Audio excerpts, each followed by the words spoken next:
Nel 2204, your pageant blogger host. Subscribe.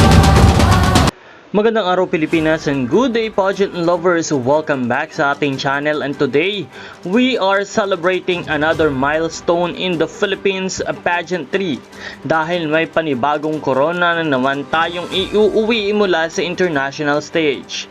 Our Philippine representative Dr. Evangeline May A. Castillo Robea has been crowned as the Mrs. International Global 2025 in Kuala Lumpur, Malaysia last September 7, 2025. This is a prestigious international pageant celebrating empowered, beautiful, and intelligent married women across the globe. And true to form, Dr. Evangeline shined the brightest among all of the candidates.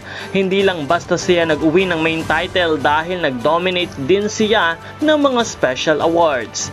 She won Best in National Costume, Best in Evening Gown, Mrs. Beauty with Brains 2025 at kabilang pa siya sa top 3 Best in Talent.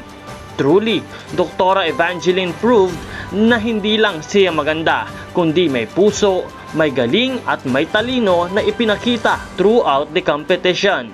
What makes this win even more special is that Dr. Evangeline represents the essence of a modern Filipina, professional, confident, family-oriented, and world-class. She stood out sa stage with her poise, intelligence, and passion.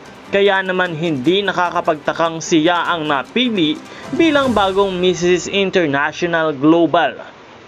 Once again, congratulations to Dr. Evangeline May A. Castillo Robea for bringing pride and honor to the Philippines. This is another proof na walang makakapigil sa Filipina power sa international pageant scene. Maraming salamat sa panonood, and this has been Nel 2204, and see you on our next pageant update. Huwag kalimutan na mag-subscribe. Maraming salamat.